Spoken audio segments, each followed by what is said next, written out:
સફેદ ચોળાનું ઇન્સ્ટન્ટ શાક બનાવવા માટે આપણે 1 વાટકી જેટલા ચોળા લેવાના છે અને એને આખી રાત પલાળી દેવાનું છે. હવે આપણે કુકર લેવાનું છે, એમાં 2 મોટા ચમચા જેટલું તેલ એડ કરવાનું છે, 3 મીડિયમ સાઇઝના કાંદા ચોપ કરીને એડ કરવાના છે. હવે એમાં બધા ચોળાને પણ એડ કરી દેવાના છે.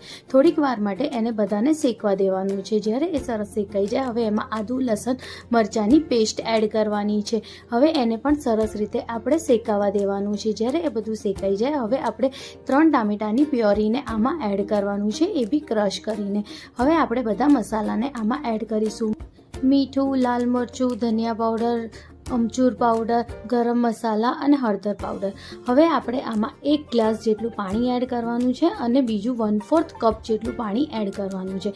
હવે 4 વિસલ સુધી એને સરસ રીતે થવા દેવાનું છે. જ્યારે કુકર ઠંડુ થાય પછી જ એને ખોલવાનું છે. જો ખાલી 4 સીટીમાં જ કેટલા સરસ ચોળા બનીને રેડી થઈ ગયા.